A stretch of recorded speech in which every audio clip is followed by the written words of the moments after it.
নমস্কাৰ বন্ধুসকল, বৰ্তমান তোমালোকৰ SSLC এক্সাম চলি আছে। আজি তোমালোকৰ ইংলিছ পেপাৰখন হৈ গৈছে। বৰ্তমান তোমালোকৰ চাইছিলোঁ মই পেপাৰবোৰ, বৰ্তমান সকলোৱে ভালেই গৈছে। পেপাৰ ইজিয়ে আহিছে। গতিকে বন্ধুসকল, আজি আহিছোঁ আমি তোমালোকৰ বাবে এটা নতুন ভিডিঅ' লৈ, এইটো হ'বলগীয়া SSLC মেথছ পেপাৰখনৰ বাবে উপযোগী হৈ কেইটামান MCQ লৈ আহিছোঁ।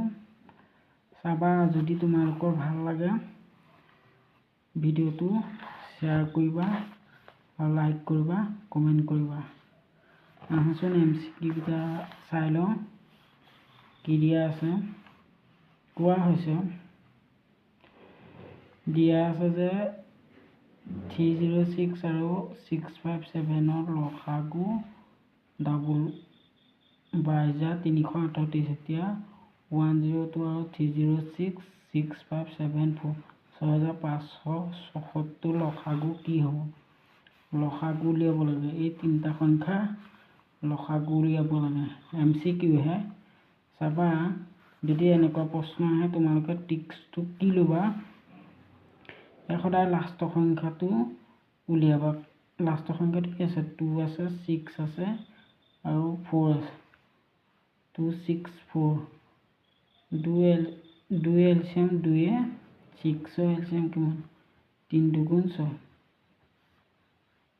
ইয়াত 2টো কমন আহিব। ইয়াত কমন সংখ্যা আছে 3 আছে ইনটু 3।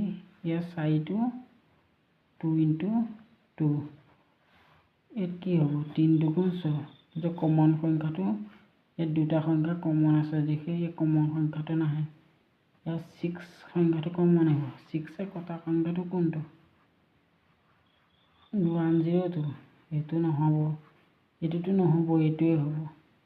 চাবা, এই তলৰ এই দুটা সংখ্যা কি হ'ব? 38। 38ৰ 6 যাব না। 6 6 5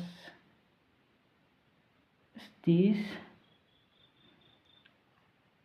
6 5 30 30 বা 38 8 থাকিলে 6 গুণে 6। এই 22,338টো ইয়াৰ শুদ্ধ এনচাৰ হ'ব। তোমালোকে লসাগুটো উলিয়াই ল'ব লাগিলে। বৃত্তৰ আটাইতকৈ দীঘল জিয়াডালক কোৱা হয় কি বুলি কোৱা হয়? কি বুলি কোৱা হয়? ব্যাসাৰ্ধ, চাপ আৰু ব্যাস আৰু মুখ্য চাপ। শুদ্ধ এনচাৰটো ব্যাস হ'ব।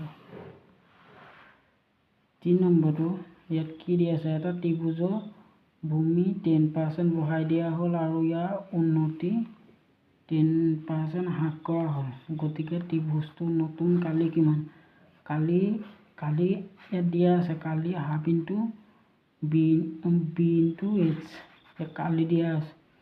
যদি ত্ৰিভুজৰ ভূমি 10% বঢ়াই দিয়া, যদি ত্ৰিভুজটো 10% মানে যিকোনো বস্তু এটা 100% ধৰিলে 10% কিমান হ'ব? 110 হ'ব।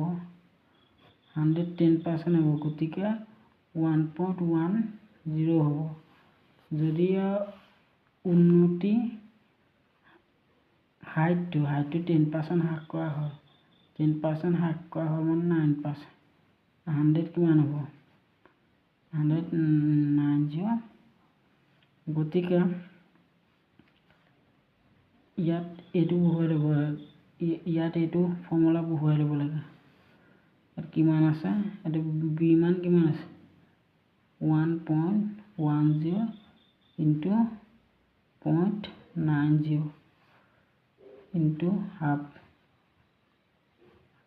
এইটো কি হ'ব? পূৰণ কৰিলে এই দুটা পূৰণ কৰিলে কিমান হ'ব? 99.199। যদি 100 পৰা 0.9901% হ্ৰাস হ'ব। ইয়াৰ শুদ্ধ এনচাৰটো 1% হ্ৰাস হ'ব, বি হ'ব।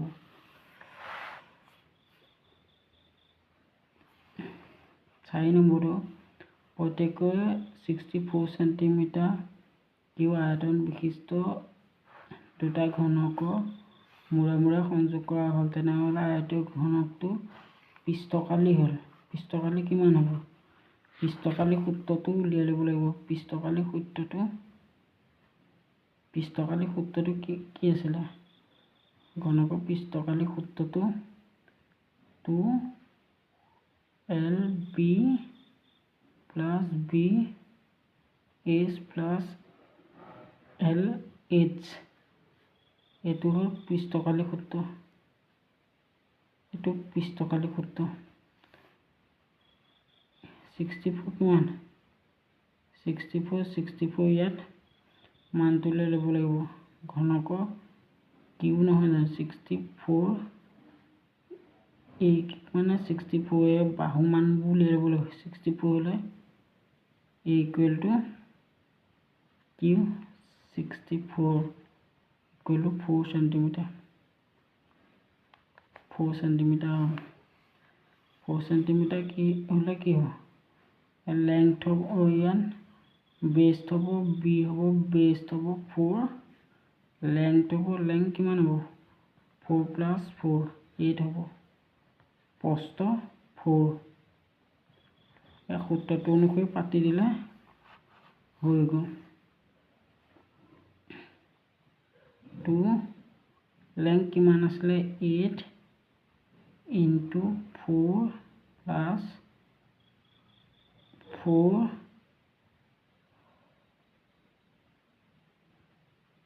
into 4 plus 8 into 4। এইটো পূৰণ কৰিলে কিমান হ'ব? 160 হ'ব। তোমালোকে কৈ চাবা ইয়াৰ শুদ্ধ এনচাৰটো 160।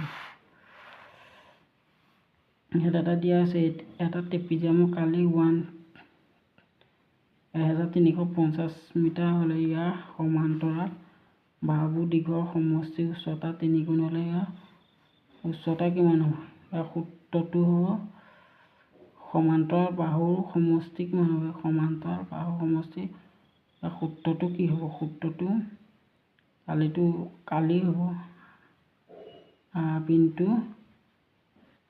সমান্তৰাল বাহুৰ সমষ্টি কিমান? 3 গুণ হাইট 3h into h।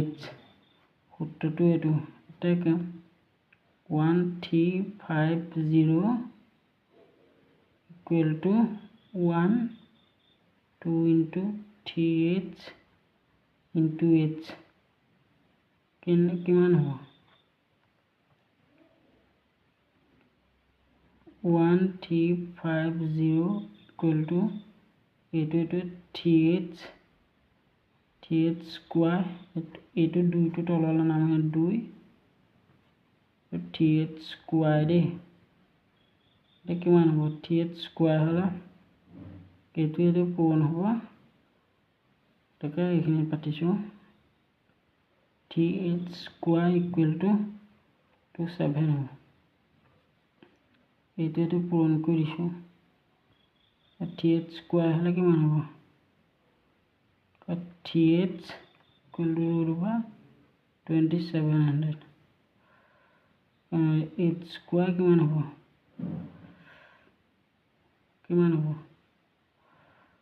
900 হ'ব। ইয়াত h square equal to 30 metre হ'ব।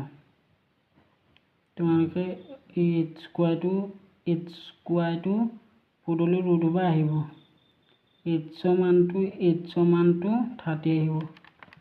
শুদ্ধ এনচাৰটো D হ'ব। ধন্যবাদ বন্ধুসকল। যদি ভাল লাগে ভিডিঅ'টো লাইক কৰিবা, শ্বেয়াৰ কৰিবা, চেনেলটো ছাবস্ক্ৰাইব কৰি দিবা।